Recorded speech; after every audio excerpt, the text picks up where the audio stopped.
All right. Happy Monday, everybody. This episode is going to drop on a Tuesday, but we're recording on a Monday. So happy Monday. Quick question for you, Ma. Get the party started.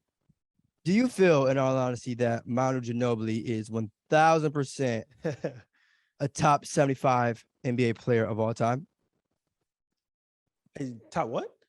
A top 75 NBA player of all time? No, hell no. Hell no. Why hell no? What questions do you think I was about to ask?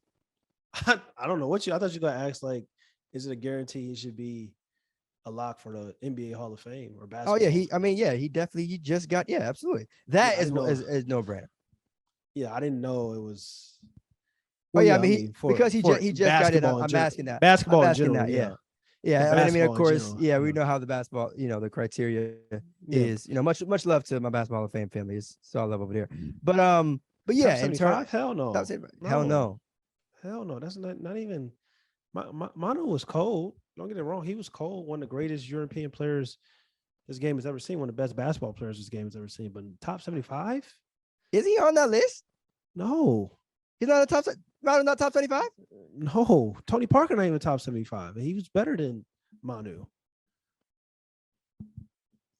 So wow. no. So there's only one of those Spurs guys on the top 75? To the one that should probably be on there, Tim Duncan. I mean, yeah. I don't think it's really like a damn debate. You know how I feel about Tony Parker, but I mean, it is top 75. Yeah. Oh, that's no fun. I can't. All right, never mind. I can't ask that. Yes, I can. But I mean, like, yeah, I'm like, what? I thought he was top 75 because it's funny though, because obviously him being a Hall of Famer, and him winning all those championships and international play. Always, it's interesting to think. Whenever I hear Manu's name, for whatever reason, I think of Brandon Roy. Mm-hmm. Right? I think of, like, if Brandon Roy was able to remain healthy, could he have been a Hall of Famer? Could he have been someone who we're talking about to have at least one chip? Obviously, it's tough to win just one, but I mean, like, health wise, if he would remain that way, it could have been scary. But shout out to Manu. This whole time I'm thinking like he was listening on bro. top 75 and that's great. I'm like, what? He started episode. He's like, I thought I was crazy. Well, that's because he you just got into the Hall of Fame. That's why I was asking that. Okay, I didn't just randomly wake up and say, "Oh, let me talk about Manu Ginobili." No, he just got to the Hall of Fame. So I mean, respect to Manu, but I got a better question. Here we go. This is to get things going. Is Manu Ginobili a top 10 European player of all time? That's the real question. Oh, these top 10. Okay, so again, naturally, you have to work backwards. You have to work backwards. Okay, that's top 10 European. Are you all right? International European? Well, international European. No, there's a difference. Oh, yeah. If you're saying European, I'll probably say absolutely. If you're saying international, I gotta work backwards. No. You're European. European. All right. Is he a top European? Is he a top 10 European player? Wow, that's tough. Like I gotta get a map to make sure I know how to. I want to get exposed on here. Yeah, I know your geometry. Geography. I said geography. I'm talking about math. So we got Dirk, right? We got damn. Yeah, it's tough. Well, all right. So we got Dirk, we got Luka. Mm-hmm. We got, I promise you, I gotta make sure these countries are dead ass in Europe. We got TP. Argentina's not in. Argentina's in. We can't. We talk to international. International. Yeah, we tripping. We tripping right now. Yeah. I was answering the question though. Is he top 10 European? So technically, no. Yeah. International. No. That's what I was getting confused. Top 1,000. We was both. We was both getting confused.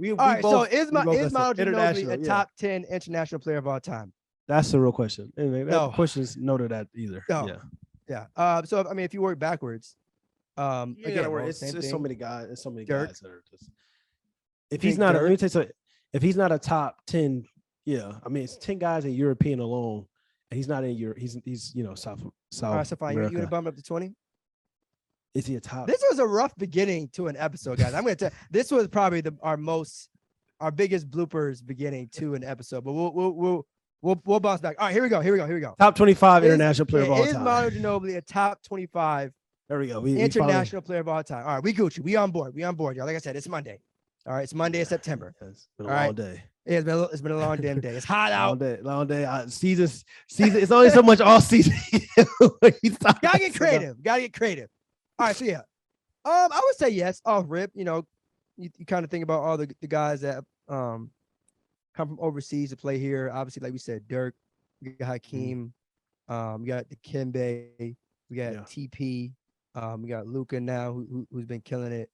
Jokic, got Jokic, Peja Stojakovic. It's tough. Marcus Gasol, Marcus Gasol, Paul Gasol, his brother. Top 25 is tough.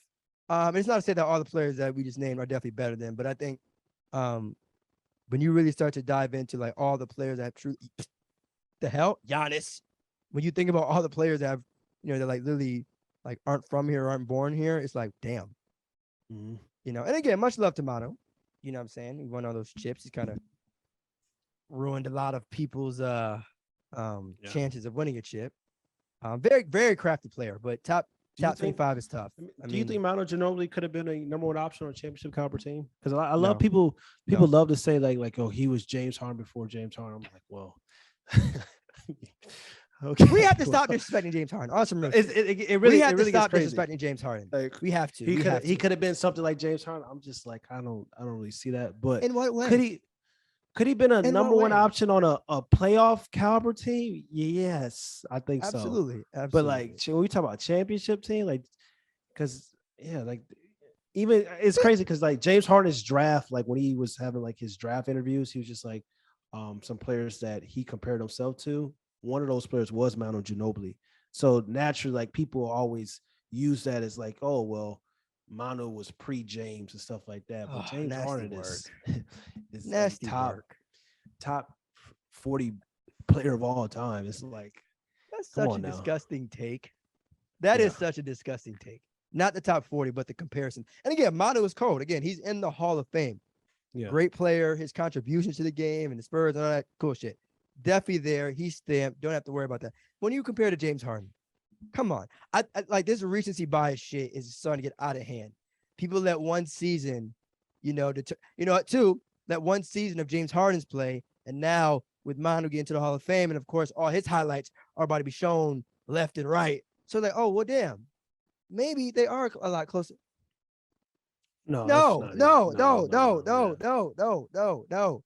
James Harden has the capability of leading the league in scoring and assists, and arguably in the same year.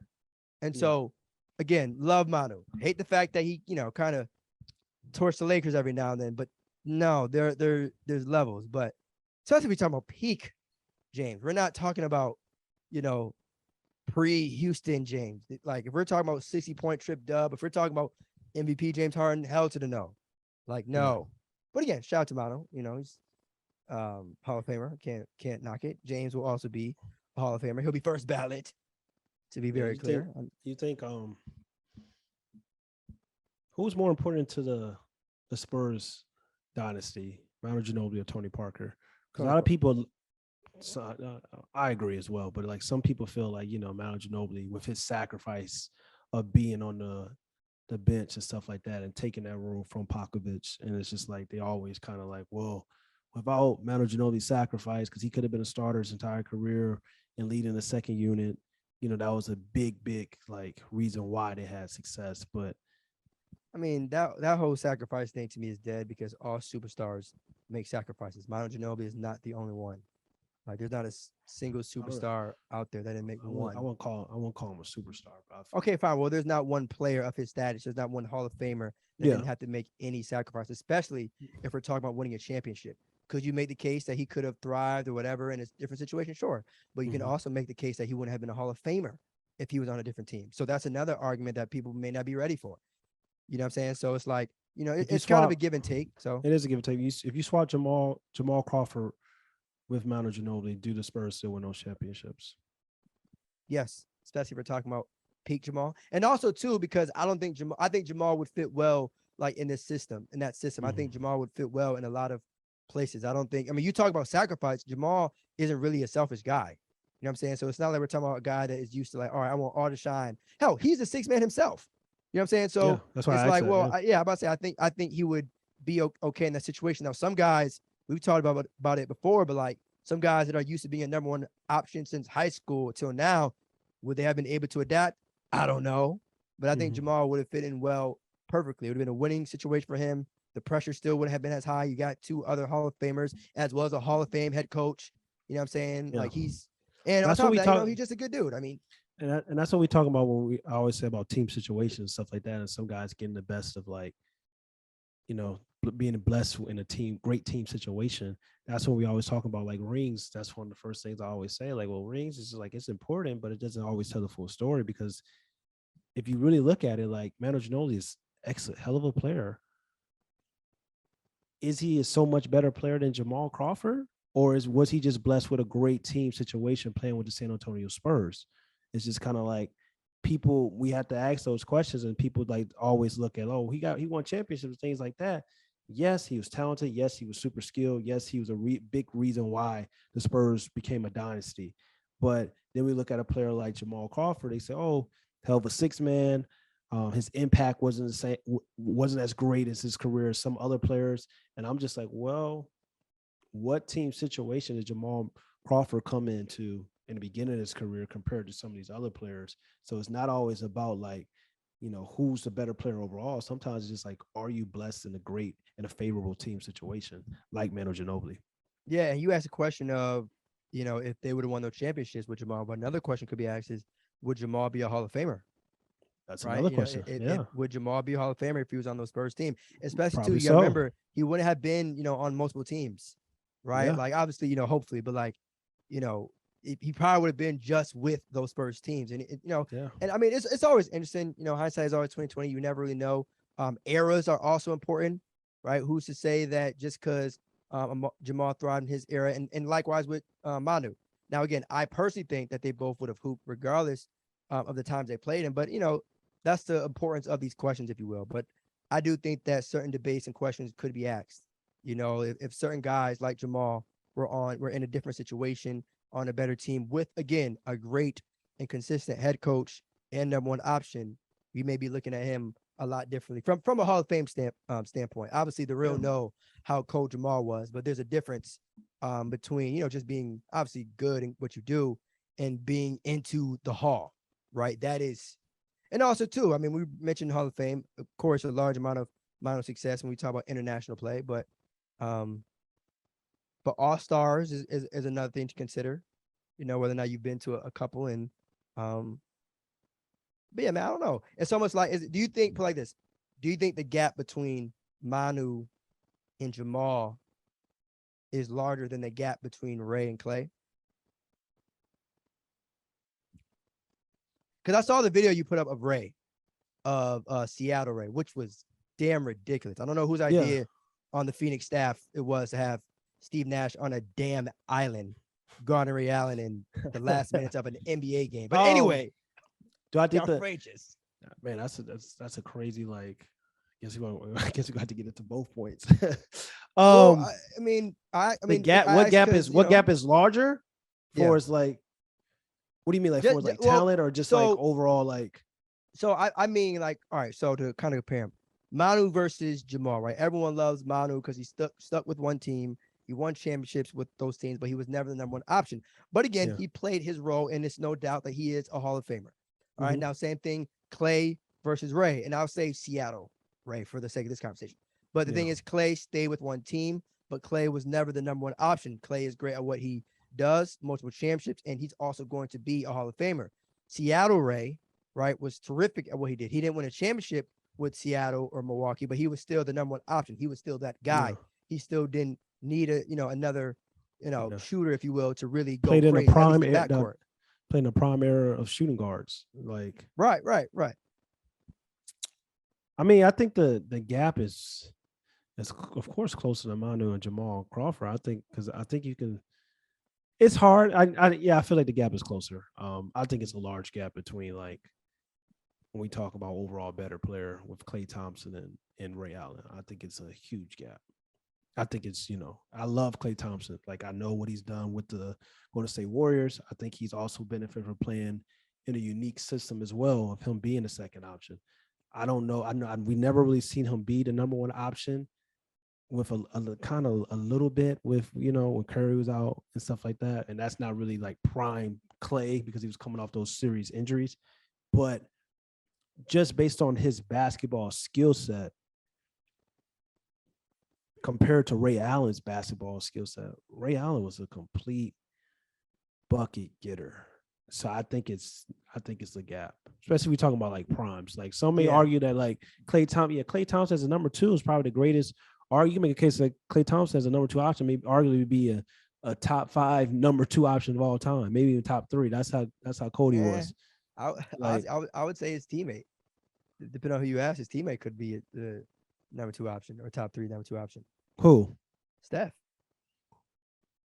What you mean? When you're talking about those KD Warriors, I mean, I'm saying that. No, I'm not. You gonna make some people real bad. All right, my fault. No, never mind. I know some people in the Bay. Yeah, you gonna make some people real bad talking about that. Live we talking about over the course of 7-8 years. You're not talking about some people in the Bay. They want to rip my head off. Crazy. Stephen Curry, number 2 option. What's talking about? Kevin Durant was good at basketball. We needed him to win games. What are you talking about? No, that's insane. Oh, when you think about it. But yeah, I think the gap is wide. I think Ray Allen was that guy. I think creating off the dribble, scored at every level, and Ray was more athletic as well than Klay Thompson. So yeah, and it's a sucks too because people remember Ray, more for the Celtics and the Heat, picked up the chips. That's usually where you're remembered, right? Unless it's like you're really, really, really late in your career, like where the chip, okay, you average 7 points a game. Don't nobody really pay too much attention. But Ray, part of one of the greatest big threes ever, as well as hitting the most clutch shot in NBA Finals history with the Heat. So I understand it, but at the same time, Seattle Ray was out here getting Seattle, busy. And Milwaukee, it's crazy. Yeah, it was crazy. Catching bodies. So I'm just saying those debates are always get brought up so often. But yeah, y'all, make sure. Mandatory request. All right, mandatory request. Make sure you subscribe to No Pump Fakes. All right, wherever you get your podcast, on Apple Podcasts as well as Spotify. All right, subscribe to No Pump Fakes on YouTube as well. All right, and just like that, y'all, we gone. Peace.